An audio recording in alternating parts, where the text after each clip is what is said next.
Hi guys, welcome back to the Blue Podcast with me, Tom and Ben. How you doing, mate? I'm good, thanks. And we've got his brother Mark here. How you doing?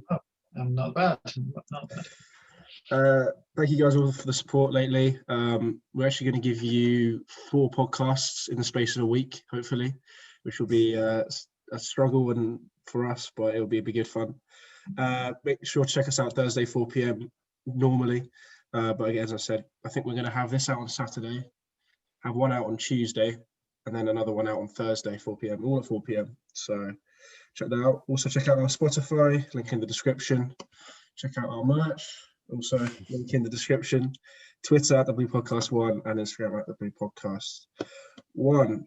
All right. I thought we could just dabble in the Europa League at first. Yesterday's games. Yeah. I watched. Arsenal won 4-1 to Mold. Yeah. I watched Spurs and a bit of the Arsenal match yesterday. Spurs won 3-1 against Ludo Gretz. Yeah. Ludo Gretz Razgrad. Episode first, though, right? Yeah. I was in the room. It was on in the background. Yeah. It sounds like a very Soviet name, doesn't it? But it's Bulgarian, isn't it, that team?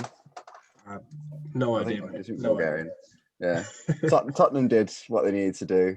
Yeah. I mean, all three of the English teams did really, didn't they? Yeah. I watched the highlights for the Leicester 4-0 Braga game, and Braga had won all of their Europa League games prior to that as well. Right. Okay. And Leicester just wiped the floor with them. I mean, it was bad. Think they could go far then? I think Leicester. I think all 3 teams could do well in the Europa League. I'd be surprised if not one of them's at least in the final, let alone the semi-final. Yeah, because I mean, this thing that Mourinho's been in the competition twice and won it both times, has been in it. So that's a positive for Tottenham. But I mean, Arsenal went 1-0 down, didn't they? And yeah, they were 1-0 down for ages. Yeah, and I was teasing my Arsenal mate about it. they still got the job done, but I mean, it was a decent goal for their. Yeah, it was lovely goal, left-footed, curled around the keeper. Yeah, we were watching it, and I was like, "Whoa!" when it went in. Yeah. There's not much to say about a Europa League game, is there? No, it's the knockout stages when the Europa League gets interesting. Yeah, when an English team goes out, we'll probably start talking about that a bit more. Well, we touched on the American election last podcast. It was 2-6 for Biden and 2-1 for Trump, and it is still 2-6 for Biden and 2-1 for Trump, even though it has been 48 hours. So, you know. Yeah. There's been some developments in like the counts and stuff, hasn't there? Pennsylvania now has swung Biden, I think. Yeah. Which is the big one. And Georgia has swung Biden. But they're doing a recount there. Why are they doing a recount? Because it's so close. If it's within 1%, they can. I think do they just do an automatic recount, or they can request a recount? I think they requested it. I think pretty much they will always do it if it's that close. Yeah. It's like literally a few hundred votes. Yeah. Yeah. I just find it insane that a few hundred votes can decide the fate of the entire country. Yeah. It's surprising how close it actually is been this year. Yeah. You'd have thought one would win it by a landslide, but it's just not happened. Yeah, and I know that he's leading in Nevada and Arizona, because Arizona's been called by some press, but the BBC's being really cautious with it, so it's not called it for Biden yet, because they're still counting, and it's fairly close, but they're pretty sure it'll be Biden's. But Nevada's like ridiculously close, apparently. Like that's one that could swing to Trump because it's within a few thousand votes or something. It's closer than they thought it would be. It's closer than they thought, but it has, every time they report some new results, it does seem to go a little bit more Biden's way. Right. Like not much, but like Yeah, I mean, it is postal votes that they counted, isn't it? So it should be in Biden's favor, but they can't guarantee that. Which But- does include two of my mates who have voted postally, and both of them voted Biden. So hopefully those 2 votes matter. Yeah. So, Yeah, like even if he just needs one state. So even if he loses Nevada, if he yeah, it'd be nice if he had 2 states, though, wouldn't it? Just to give him more of a margin, so there's less. There's less that Trump can say it's invalid or whatever. Yeah. But I mean, if he gets Pennsylvania alone, that's it. So hopefully. Also, it's worth more than six seats, or it's worth 20 in Pennsylvania. Bloody hell! So yeah, if he wins Pennsylvania, that it's done. But I'm just wondering what the handover of power is like, because like when Trump came in and they did the whole ceremony thing, and Obama comes on and they play the thing, the presidential song, whatever it's called, "Hail to the Chief," and they play that for the last time, and then he shakes hands with Trump, and they do the whole thing, and Obama's like obviously wasn't happy that Trump won, but went along with it because that's what you do, right? But Trump's never going to do that, is he? He's never going to shake Biden's hand and be like, fair play. He's just not going to do it. Will they be able to shake hands? Because obviously this is going to be the first time there's been a presidential change during coronavirus. Will they be like, maybe that's like a touch elbows? Yeah, no, maybe that's a get out. They'll do like a presidential first, where they'll do it over live stream or something, or a fist bump. I don't know. Yeah, I like it.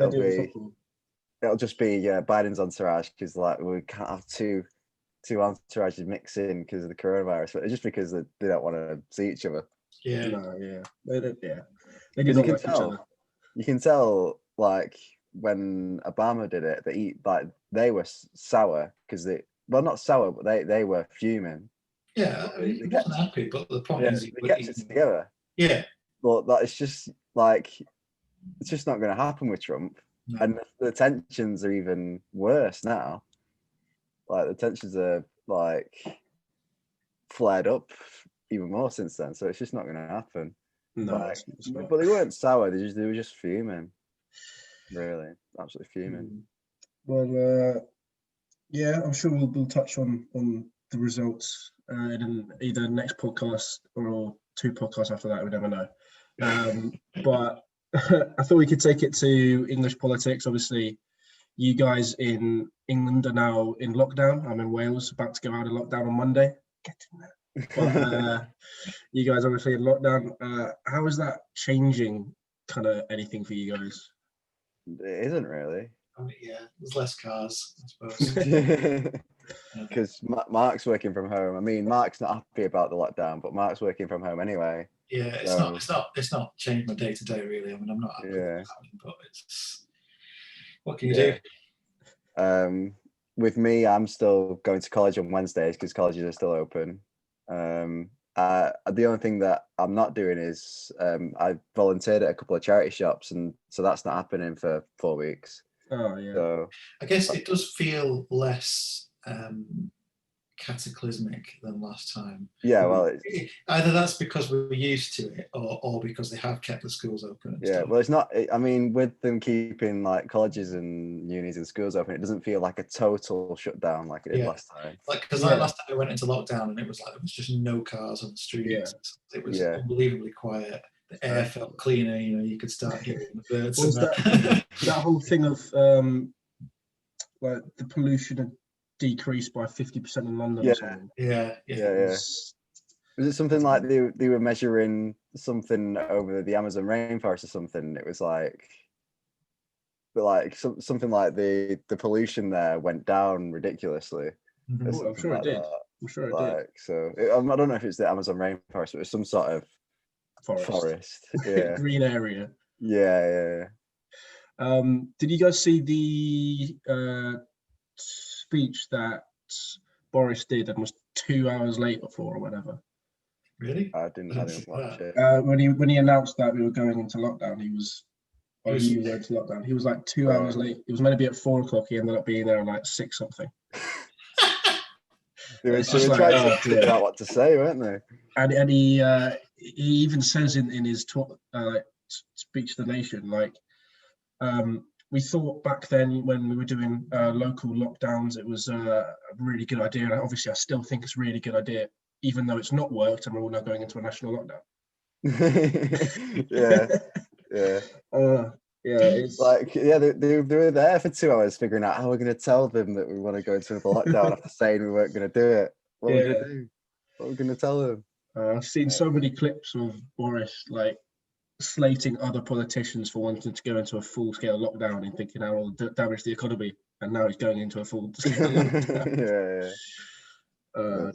They were definitely thinking like, well, what are we going to do after saying that we're going to do this tiered system? Like, I mean, in normal times, I think he'd be lucky to be keeping his job, Boris. Mm. The amount of U-turns that he's done, I can't think of any other prime minister who would have got away with that without his backbenchers really kicking off. And they probably actually are, but it's like. So you think there'd be like a vote in no confidence in him in a normal time? I think there would. I think there would be a vote of no confidence. I think in normal times, to keep chopping and changing like they've done, it's just. Well, I think they're probably worried that if they take Boris off the seat, then there's just going to be a massive scramble for power, which they can't do right now because coronavirus is happening and there's way too many other things to going on. There's not bandwidth, is there? I mean, it's because it's like there's quite a lot of stuff still going on with Brexit, but no one's talking about it because everyone's just. I bet David Cameron's happy. Like it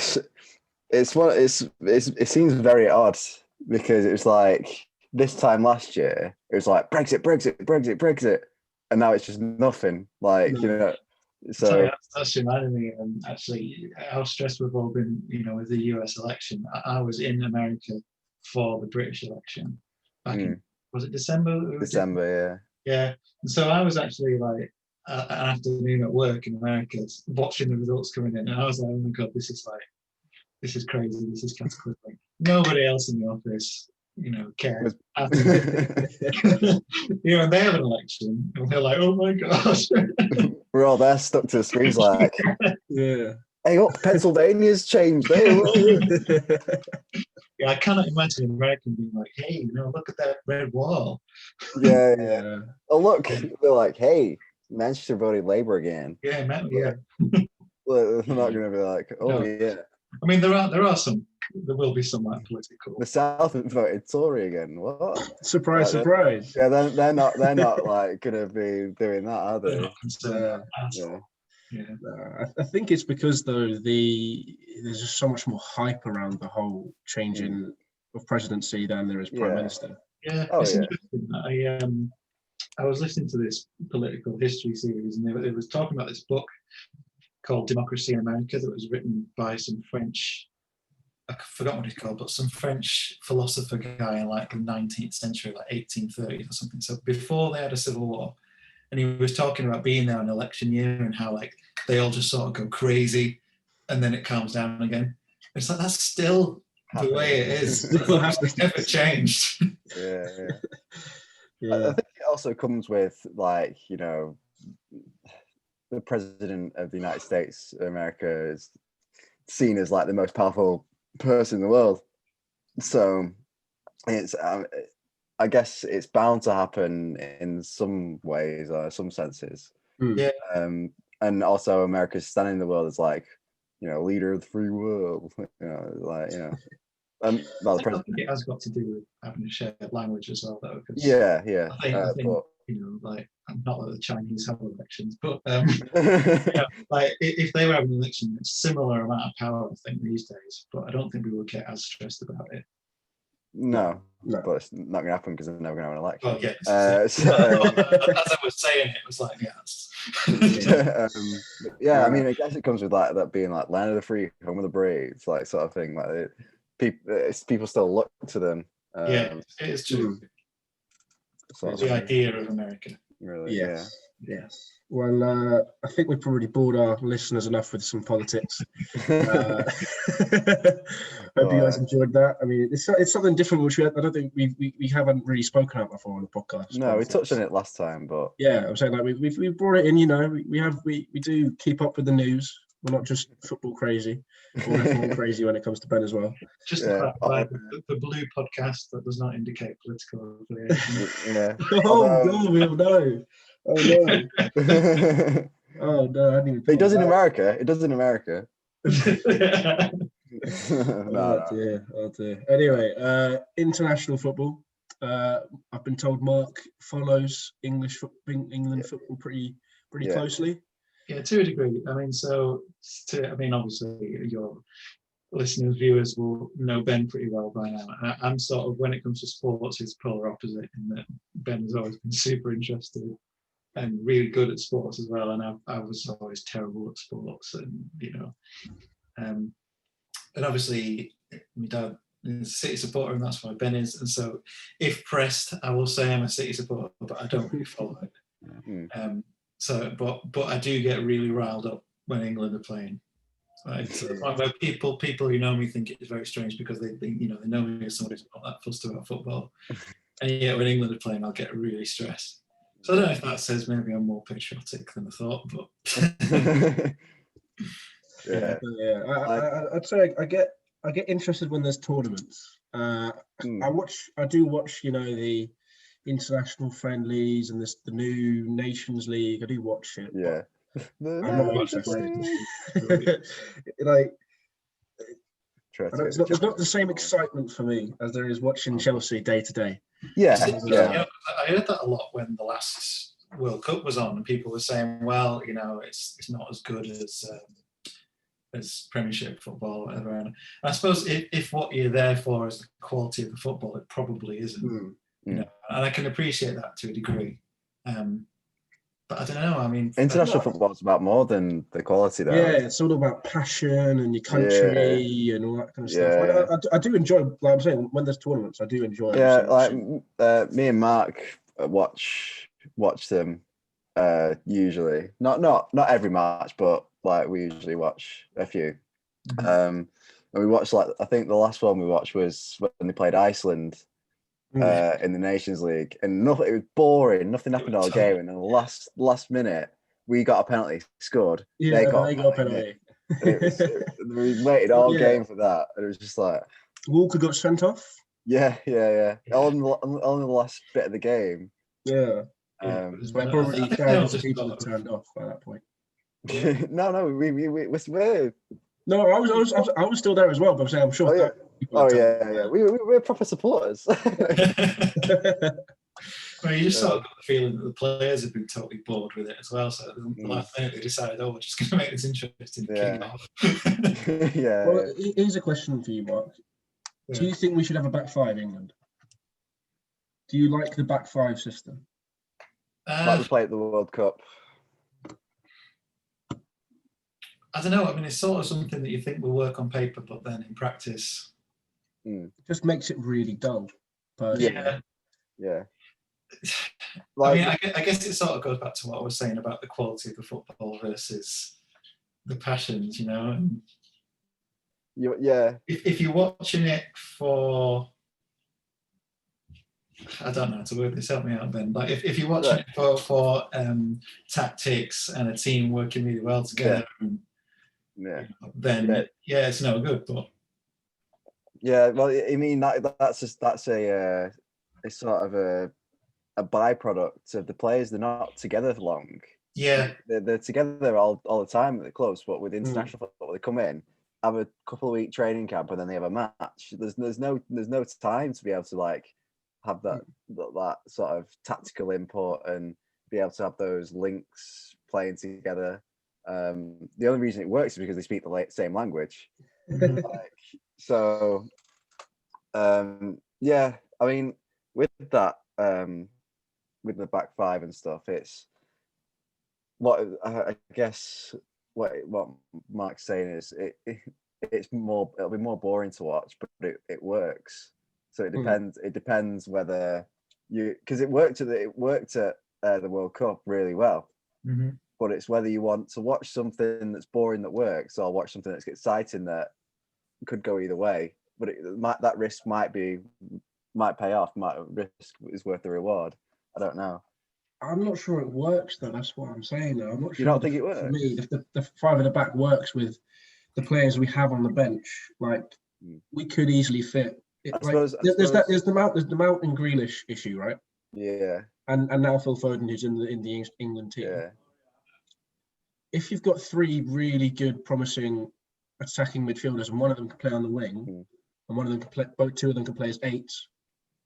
If we take one of the centre backs out, put one of them as an 8. Yeah. If we outscore the other team, it's fine. Yeah. No, I think. I guess that's true, really, because I was thinking about because it worked at the World Cup, but the teams changed and developed and progressed and like tweaked since then, and I think they did try and play it in a recent match, and it didn't work, did it? So I don't think they did. No, I think he changed to it in a friendly or something, and it didn't work. But like, yeah, it's very difficult to implement anything like that at international level. Yeah. I think it's not where you're going to see innovations in gameplay, is it? No. When you watch Spain and you watch France play, they play really nice football. Yeah. So it can work. It can work, but the other thing with those teams is, I guess, even though they are only together for 2 weeks or whatever, those teams have been together for years. Like they've been. That was the factor, wasn't it, at England at the last World Cup, that it was basically a brand new team. Yeah, like they were all young players. I guess some of them played together at youth level, but like the France team, they've been together since 2016, since they lost that final. That's true. Played through, so they've had time to implement the tactics. Yeah, I guess for me on a narrative level, I guess it's changing the subject a little bit, but I enjoyed the fact that the England team was pretty much a brand new team. Yeah, the last competition. On a narrative level, it really worked. Well, I think that's why. Yeah. Carol, sorry. No, I was going to say, it's got this new team and sort of untested and lots of potential, and they ultimately did really well. Yeah. I mean, you can debate, obviously there was sort of quite a nice draw that was sort of in England's favour, but it's still a good result. Yeah. No, I think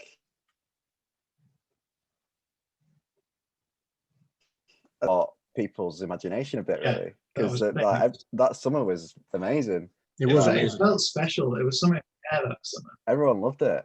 Yeah, I was in Napa for the Sweden game, and I mean, all night long, all you could hear were England chants all night, every club.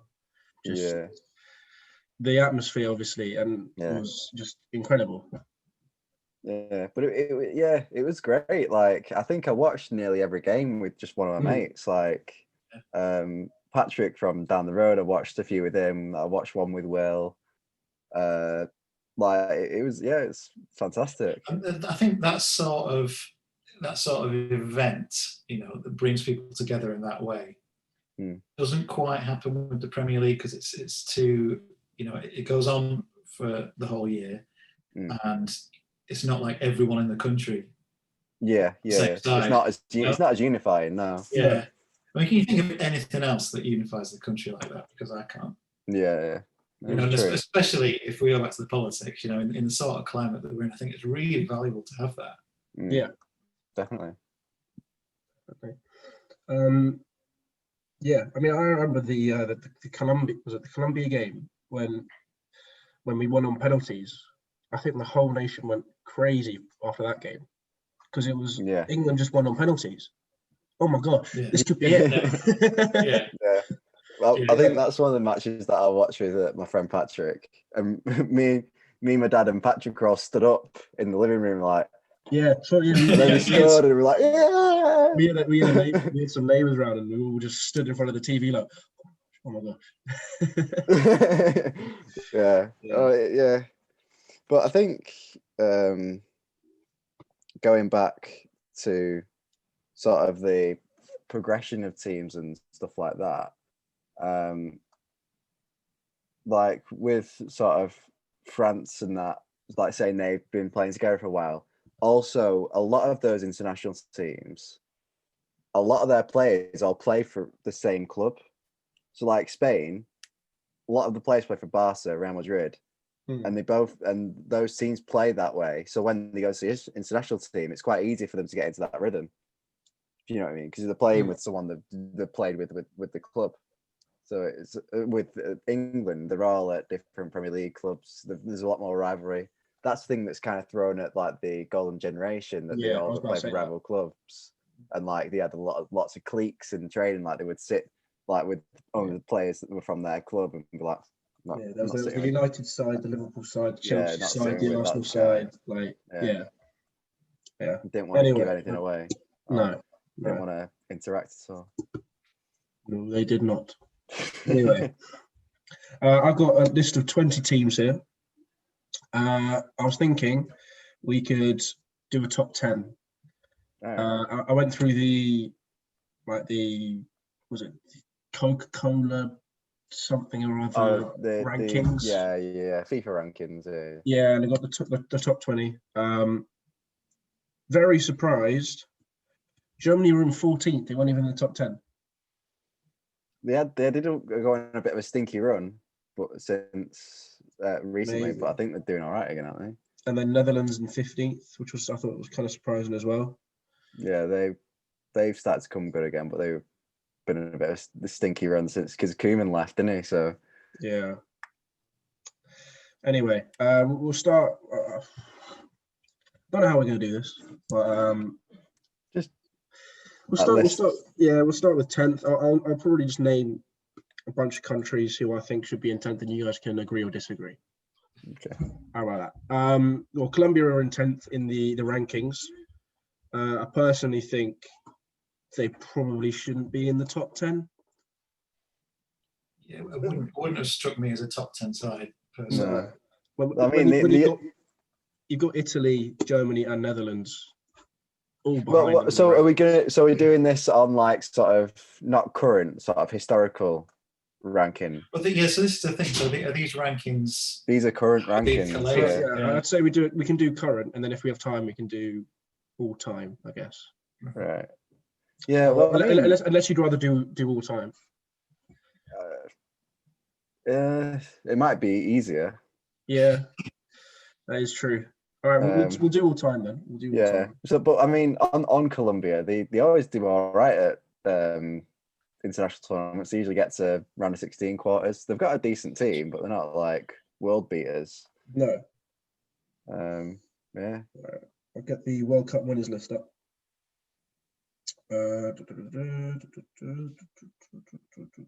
We got our boys from Italy.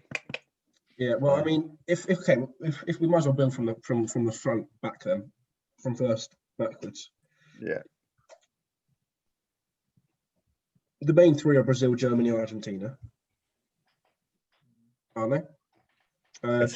Germany have won 1, 2, 3, 4, and Brazil have won 1, 2, 3, 4, 5. Well, so I guess Brazil are the number one country of all time. Historically, not so much recently. I mean, they should be good. I mean, their team, apart from their defense, they should be very good. Argentina currently. I thought you were talking about Brazil. Oh, wake up, Tom, wake up. I've been talking about politics and it sent me to sleep. Yeah, sorry. Yeah, Brazil. Yeah. I mean, it's my earliest international football memory is England versus Brazil 2002. Being absolutely devastated at that match when they beat us 2-1. We scored first. David Seaman hurt his back about halfway through, and I can't remember what was happening, but I was watching it and Dad wasn't. And I remember going to tell my dad, Seaman's just hurt himself, right. And then he let in a goal. Right. That game was the day after my sister was born. Really? Yeah. There you go. Yeah. Fun fact for you there. There's a funny story there, but I won't dog my dad in. Yeah, I mean, all time, you have to say Brazil probably are your time best. Like, if you do an average, you would say Brazil, but they have dipped recently. Yeah. But I mean, you'd think with the players they have, they should start maybe doing better again. They're currently ranked third in the all-time, not all-time. Currently ranked third in the current rankings. Yeah, I guess you can like refer it back to the current ranking too. That's quite good actually. All right. Well, I'm pretty sure we're going to go for Germany, the second greatest country, even though they were West Germany initially. But what about Italy, man? how many have they won? 1, 2, 3, 4. I'd still put Germany above Italy. We've got it in our blood. Is this your Italian blood? Yeah. All right, Mark, you're the deciding vote. I get the deciding vote. I'm always saying Italy. I mean, I do have to go with Italy, really. I don't think it's very fair to give me the deciding vote. Well, I'm only going. They are pretty even for me. But I'm only going with Italy because we are part Italian. But yeah. All right. Italy in second place with 4 World Cups. There's this funny story about the 2006 World Cup. So, like, obviously, because we're English and Italian, like we follow both teams. And it was the England-Portugal game in the quarters when we lost. And even though Italy was still in the competition, I was distraught. Mark probably remembers. I was distraught. I remember. Like, it was the first competition that you were really aware of what was going on. Yeah, I was crying my eyes out at that game. I was awful. But I mean, that's the sort of emotions that international football draws out, isn't it? Absolutely, yeah, absolutely. It's like it teases you and then often drops you like a sack of potatoes. Yeah. I don't like. Have you ever had any emotion like that over an international game? Me? Yeah. I'd say that the Croatia game. I was very gutted. Yeah. Very gutted. Because I mean, I was ecstatic after Trippier's free kick winning. I think I was just buzzing. I think I had a beer in my hand and I was just like there, like shaking almost the excitement. But then obviously slowly just started slumping further and further back into the seat as the 2 goals went in. So yeah, I went.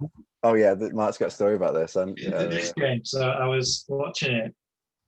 We all said at the lab. So I'm scientist who works at a lab in York, and we all said after when they got to the semi that we were gonna watch it on the big screens. We have a lecture room downstairs with a projector. So it was like, it's going to be like big screen cinema, blah blah blah.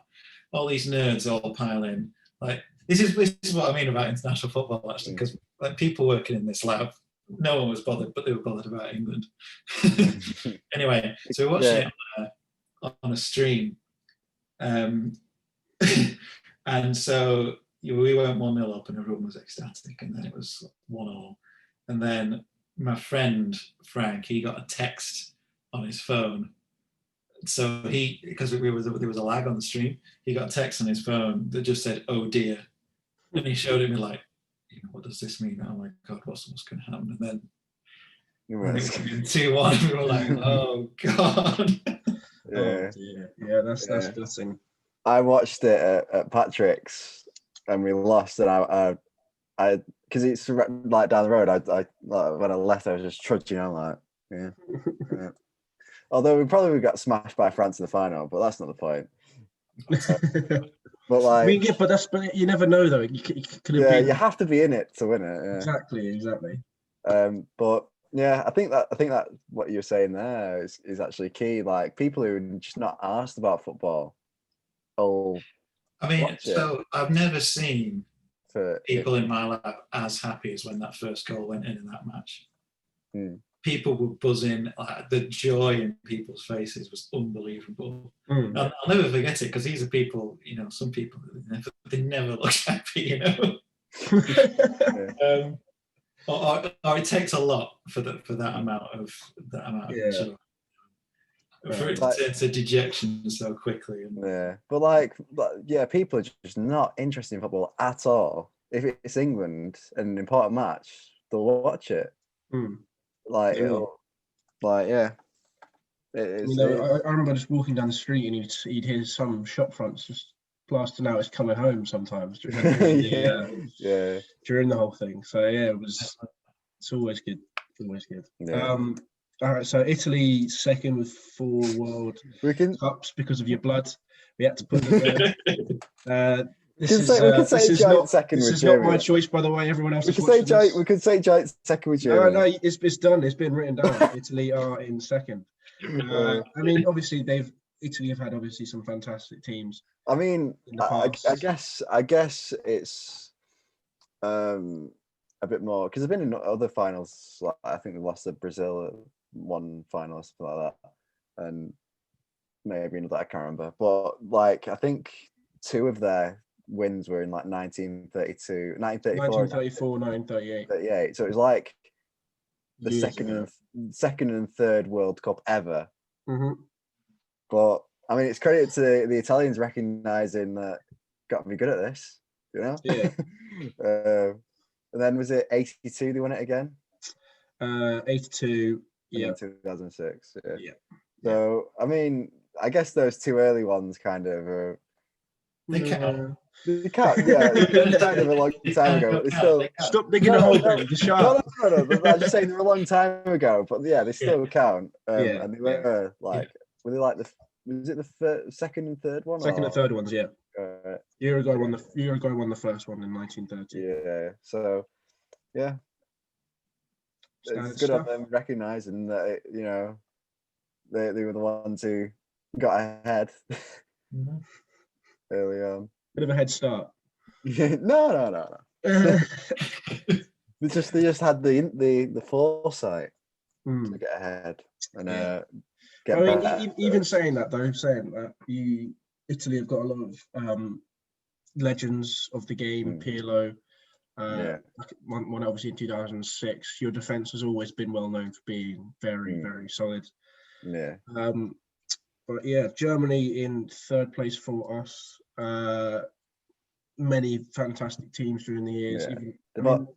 Technically, we could say that they've only won one because Germany have only won one. Germany have won 3. The question is, how many players come from East Germany, or what was East Germany, and how does that factor?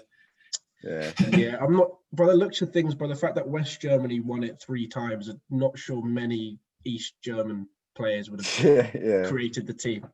Yeah, but they've always had a solid team. Yeah, I mean, they've got some like most tournaments except the last one, they usually get to at least the quarters. Yeah. I mean, they're currently placed 15th. Italy are currently placed 12th in the world. Yeah, which is interesting. Both teams that have had a dip recently. But historically they're decent. Yeah, historically definitely. But, I mean, Italy managed by Mancini now, so they're doing all right. Who knows? My man Mancini, ex-City manager. Aye. All right. Who we put in 4th then? France. I think France have won it. Was it 1, 2 times? Uruguay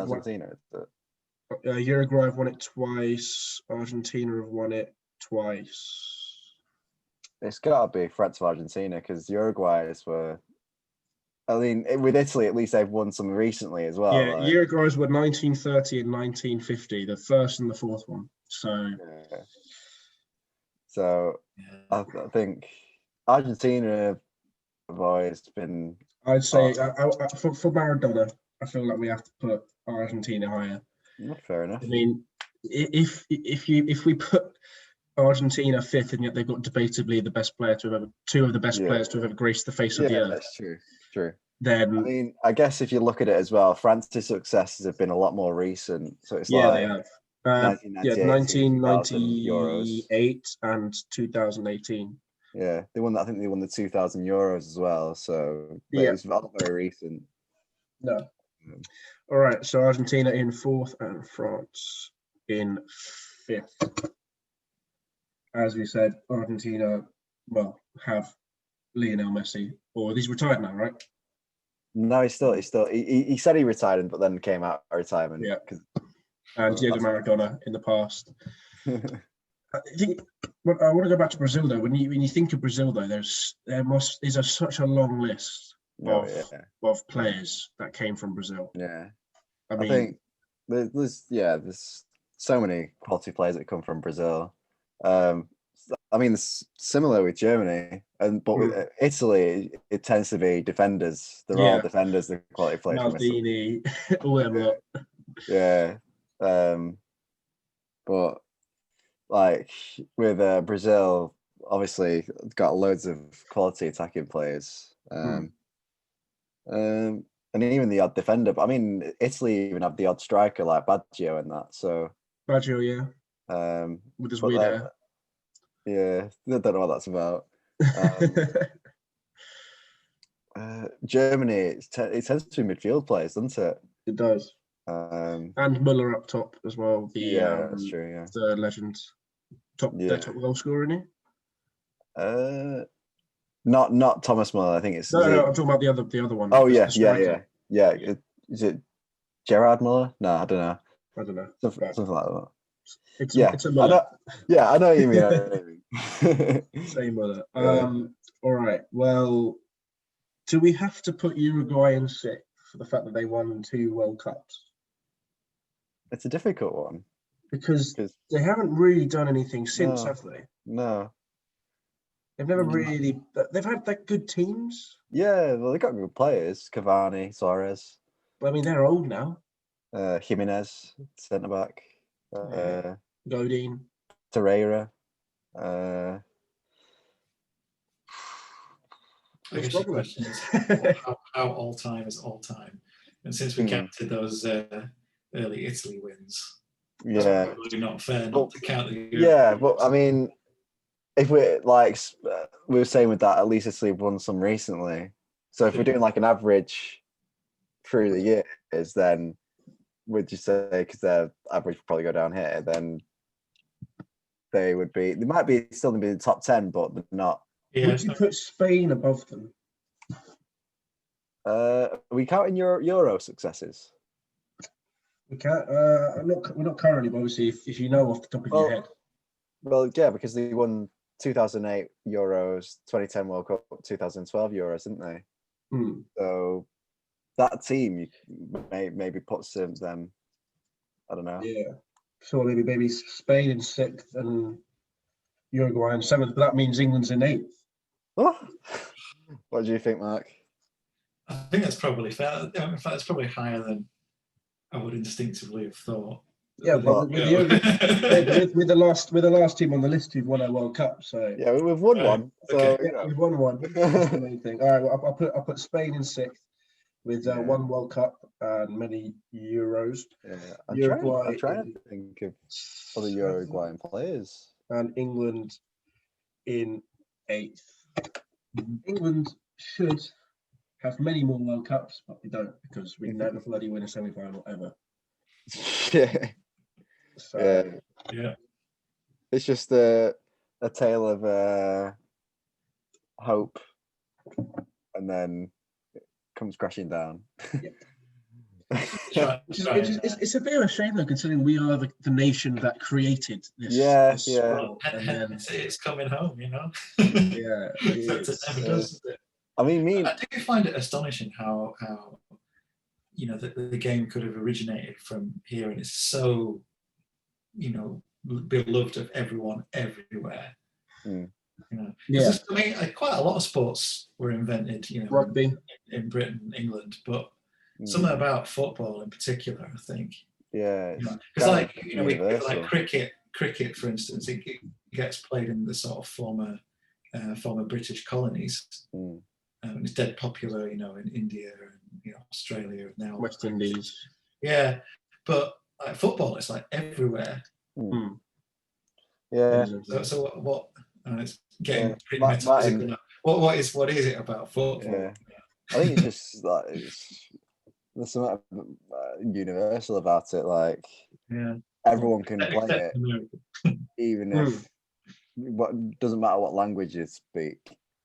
I guess that's the same for all sport, but like there's something in particular about football that you don't have to sort of speak. Maybe it's the simplicity of the rules I guess, the general rules. You don't actually have to speak to the people to be able to understand what's going on. Yeah. Whereas with rugby and cricket, you need to. It's more organised. There's refs. So putting my science hat on a little bit, we would say it scales well. So you can have a kickabout with your mates, a five-a-side, sort of on the yard. Or it can be this massive international tournament with technology and blah blah blah. Whereas I think maybe you need a bit more gear for some of the other sports. You can't just rock up and play cricket in the streets. There's no sort of in essence, it's the same thing throughout, from playing it in the street to like it is. I played rugby my entire life, and yet we still play football at break time. Like you can't really just play rugby.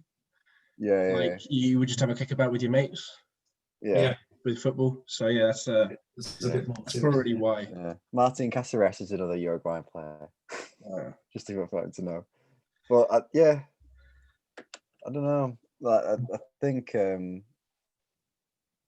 with me and Mark watched a Netflix series called The English Game, and it's about like the origins of professional football. Origins of football.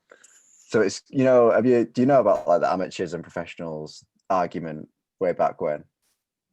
So when football was invented by like Etonians, who obviously like posh toffs, posh toffs, like all other sports, really.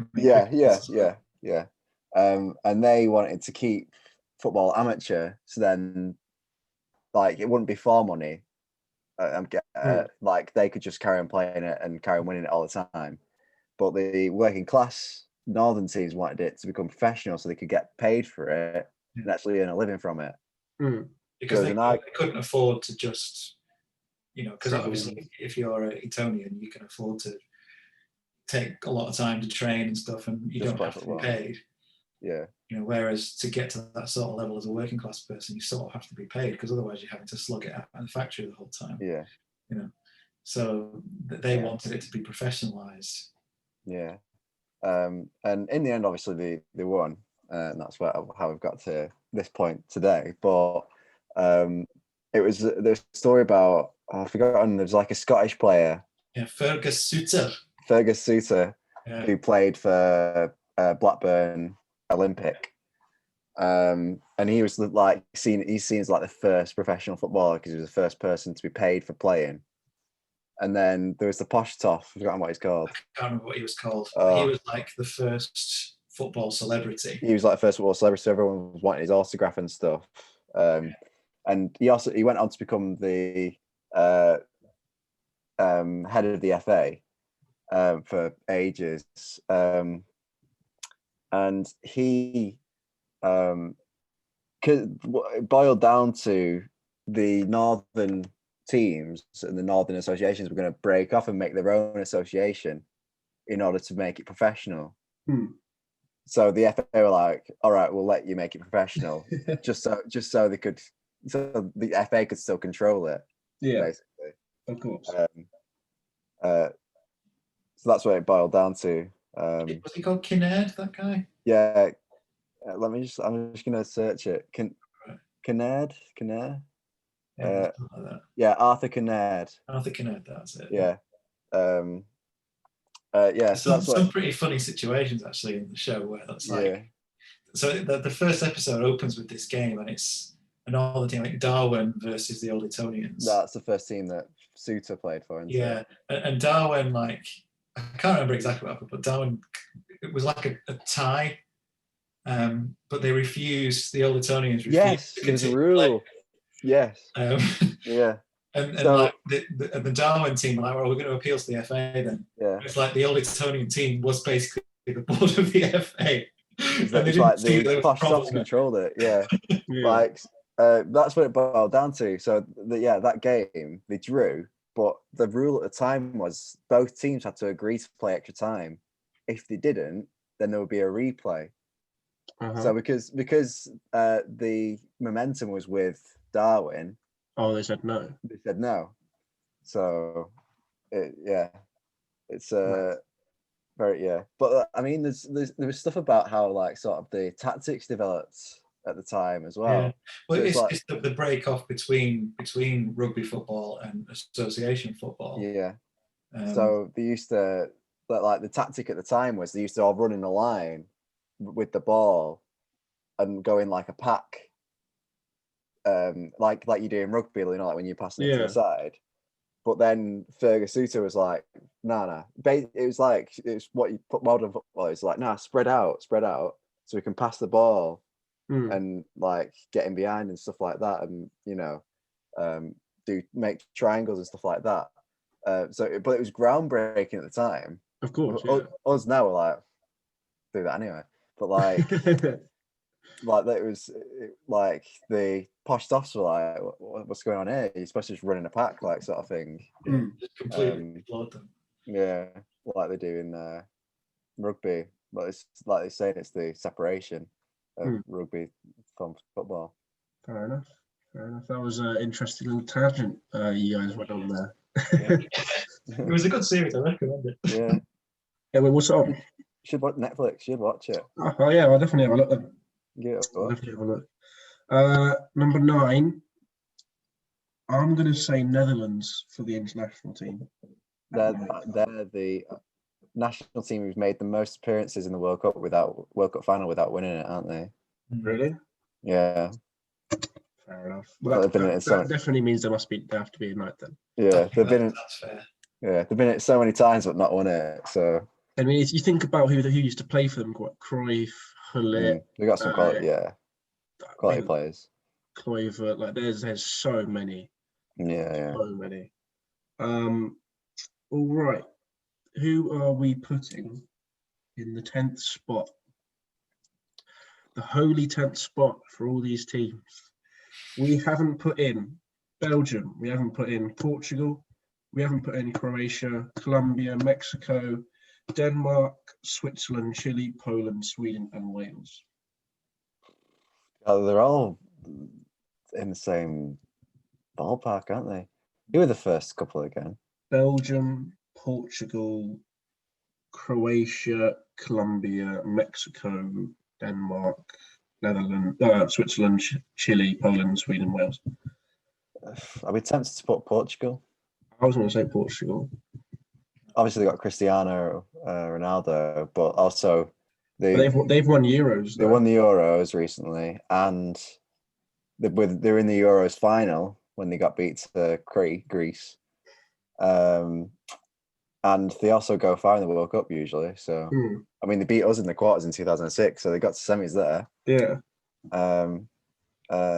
I think they've got to the quarters since then as well. So yeah, they're not a bad team. Would you say the same, Mark? Yeah, I think Portugal's fair. I think it sort of feels a little bit unfair on Croatia given how well they did the recent World Cup. But then, you know, we have been looking at sort of form over an extended period of time. So yeah. I mean, they've not been a country for long, so yeah, well, this is it. I mean, it is sort of, but then you get into the West Germany thing again, I suppose. Yeah. But I mean, I guess it's unfair on Belgium, but they've only started playing more recently as well. But I think Portugal did they get to the quarters of the 2018 World Cup as well? Or something? I think they might have done, yeah. Because I remember Ronaldo being fuming in the 2018 World Cup. So they usually do all right. I'm just looking at so Google have still got their, believe it or not, Google have still got their 2018 World Cup précis pages up. Quarterfinals, Portugal's not in it. Oh right. So, So were they in the round of 16? Let's see. Yeah, so they got knocked out by Uruguay in the round of 16. All right. Okay. I'd still put Portugal in. They've got Ronaldo. They had who was that? Eusebio. Figo. They've had a long time ago. Yeah, Eusebio as well. He's horrible to play against in FIFA. Anyway, I'm trying to think of other players. Matinho. Matinho. Could you simulate it? You know, so at FIFA like have historic teams with all the stats and stuff, and have an all-time competition. Theoretically. I think FIFA would have to make it though, because obviously there's not all of the legends. Yeah, they've not got all the players from, but they have got a lot of them. So theoretically, it is possible. Yeah, I mean, it's theoretically possible, but not like you can't just go in the game now and just do it. But like, no. if EA did it, the trick there. if EA did it, they could. That would be very interesting. It would be very fun. They used to have Classic 11, didn't they? Yeah, that's true. All the legends in one team. Yeah. And then you had World 11, who had all the current best players. Yeah, that was fun. All right, well, for everyone watching, Portugal in 10th, Netherlands in 9th, England in 8th, Uruguay in 7th, Spain in 6th, France in 5th, Argentina in 4th, Germany in 3rd, Italy 2nd, and Brazil 1st. So do let us know in the comments below if you agree or disagree with us. Where are England in the current rankings? 4th. That's quite high. Yeah, but somehow Belgium are 1st. All right. I don't know. France 2nd, Brazil 3rd, England 4th, Portugal 5th, Spain 6th, Uruguay 7th, Argentina 8th, Croatia 9th, Colombia 10th. Yeah, I don't know. Like, I want to know how they calculate these. I mean, maybe they do. There's like a coefficient, isn't there? Like you get points based on your results, and depending whether it's a competitive match or a friendly and stuff like that. And then you get points based on your performance at tournaments and stuff. So I don't know quite how they do it, but it's like a combination of the two or something. Must be. Well, that's our list. Again, as I said, leave any comments below if you agree or disagree. Obviously, we'd love to hear from you guys. Let's move on to talking about Marc and what he does. Soundscapes, am I right? Yeah. What is that for the dummy like we are? Yeah, the simple version. I mean, so I mentioned before, I'm a scientist. The definition of soundscapes, believe it or not, I wrote a whole chapter of my thesis on this. So to boil it down, if you think of a landscape as being like everything that you can see in a particular location, a soundscape is the audio equivalent of that. So it's everything that you can hear in a given space. You know, so if you're in the middle of a city, it might be the sound of cars, the sounds of people talking, you know, footsteps. And the key thing of it is it's your perception of it as well. So it's sort of the whole thing and how it makes you feel about the place. You know, yeah. Does that make sense? I don't even know. No, yeah, that does make sense. Yeah. And you said you could almost link it to sport in some way, like the Olympics or the current audio in football. Yeah, so I was thinking about this when Ben asked me to be on the podcast, like what I could actually talk about. And yeah, it got me thinking about the recent, obviously with COVID, there can't be the fans at the matches, you know, so they're playing in empty stadiums. But on a lot of the televisations, they've included fan noise, you know, because people expect that. So the soundscape of a football match is the chants, the applause, is the sort of buzz in the stadium that you get. And that is part of your experience of the game. Right, so I was thinking about this and how, you know, you would feel a loss if it wasn't there, and people do. You know, obviously you can watch, you know, these streams of these games where there is no noise, and it does completely change the tone of it. You know, I mean, I don't know if you guys have any thoughts on if you've watched those. Oh, it is different. Yeah, I definitely prefer the crowd noise. Yeah. Yeah, definitely. Yeah. This is the thing. But then I heard about some, you know, some fans sort of, was it a City game? And then they were singing Blue Moon pretty early on. And I think you said, Ben, they would never be singing it. No, this is louder than the Etihad ever is. Like, usually, because it was still 0-0 at the time. So I'm not saying City fans don't sing, but usually you have to score before they start singing. Mm-hmm. Like, but they like it was 0-0 in like 10th minute, and it was like blue moon. So I was there. I was like, eh? But yeah, like I guess it'd be interesting, like because we've spoke about the effects of sort of the performance of the teams because of no crowds, and sort of the intensity of teams because of no crowds. I don't know what you think about that, Mark. Well, I mean, if you wanted to relate it back to the sound, I mean, just having that sort of roar behind you and knowing that they're there, it must affect the players. It must do. Yeah, I guess I was thinking of it more from the point of view of well, sort of your expectations, you know. Yeah. So no, I mean, sorry, Karen. I was going to say there's this notion of appropriateness in soundscapes, you know. So if you're, it's one of the sort of key issues I wrestle with quite a lot is context, you know. So one of the ways that soundscapes is measured, you know, in and around cities, it tends to be with the noise level. Yeah. But that doesn't tell you, you know, much information from the perspective of a human about what's going on, you know, because the one that I use quite a lot is an aeroplane is about 100 dB if you're right next to it. And then if you're at a live music concert, that's about 100 dB, but your emotional reaction to that is completely different. Is that decibels? Decibels, yeah. Which is a measure of loudness. Yeah. Yeah, so then, you know, a football game, if you've not got that that sort of soundscape of all the crowd, it feels weird, and sort of the appropriateness is slightly off, you know. And even if, you know, they start chanting at the wrong time, there's some part of you that actually knows that is the case, you know. Yeah, like I mean, it's quite obvious when there's someone on the buttons, because like a chance goes close and then like 5 seconds later it's whoa, like so there's a bit of delay on it. But I was sort of think sorry. No, you go. Yeah, sorry. I was sort of thinking, because Dad was saying it's like, because you also do a bit of music. Yeah. Like he's saying like it's like going to a gig and then being no crowd, you're miffed. Yeah, it affects your performance for sure. Yeah. So it's a bit.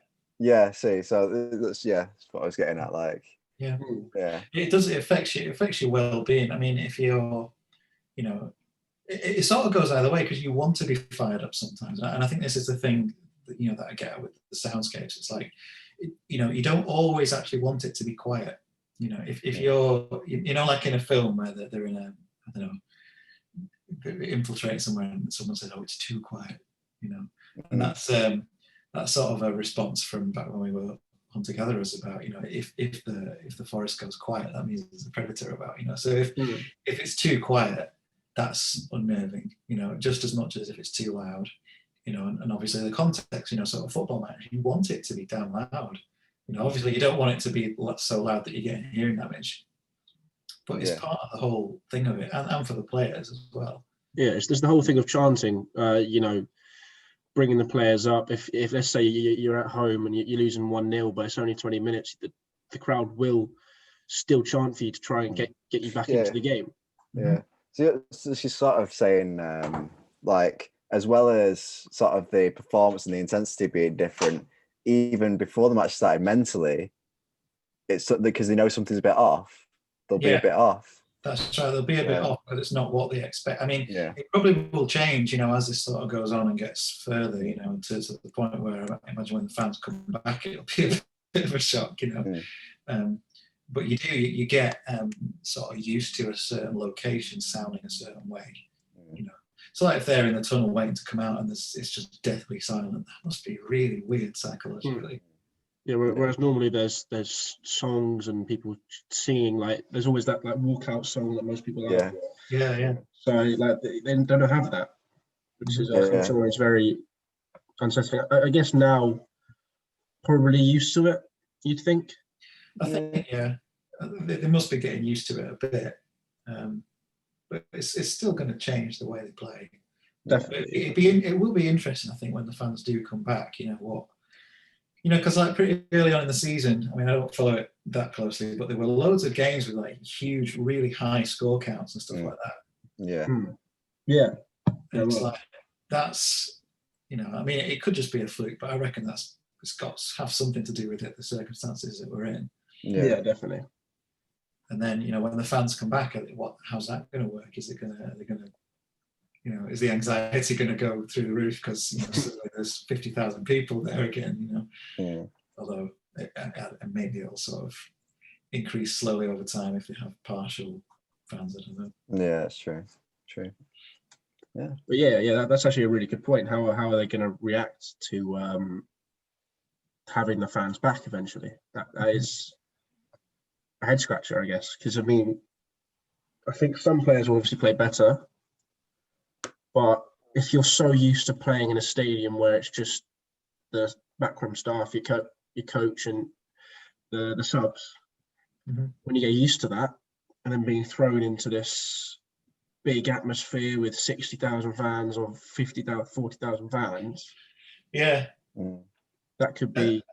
Just occurred to me as well, the intelligibility. So if you do watch one of these games where the crowd noise hasn't been added, you can hear the players yelling to each other and stuff. When the fans are there's no way they can hear each other.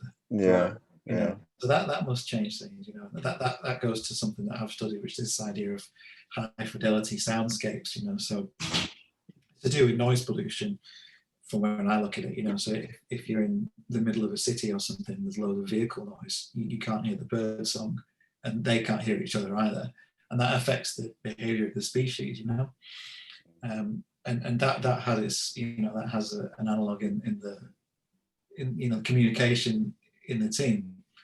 So they've got no crowd noise. Suddenly there's this whole other avenue of communication. It'd be really interesting study. I guess it'd be interesting if they do it, like you're saying, do a study to sort of see if they can quantify if there was a difference between no crowd and crowds. I think it would be that. Well, maybe looking at a striker and seeing if he puts more balls in the back of the net after every per game. Is it higher after there's no crowd or with crowd? That would be interesting. That would be interesting. I'm not sure me and Ben have time to do that, but you never know. Anything else you want to touch on, Ben? Not I can think of. No. We've already spoken about the weekend's games in the last podcast. It's been great having you on, Mark. Good chat. I do love a bit of international chat. Good to be here. To finally get to be a guest. I've heard some of these podcasts being recorded through the door a few times. It is good fun. I think me and Ben enjoy it. Otherwise, I guess we wouldn't be on our 24th podcast? Yeah, 24th podcast. 24th, Episode 24. You've almost got a full season of television there. 26 episodes. You're going to season 2 soon. Oh yeah. Well, I don't think we'll be doing seasons on this. I don't know. We'll talk about it. It's got a different connotation, hasn't it? Season and football. Well, pleasure having you on. We'll probably be seeing you guys on Tuesday. The viewers, I think so. Should be. We're all good for Saturday. And we'll see you guys soon. Thank you guys for watching. Leave a like if you enjoyed the video, and if you're new around here, drop us a subscription. That would be greatly appreciated. I guess the goal is now, as I said, 1,000 subscribers. Now we've hit the 500. So see you guys next week.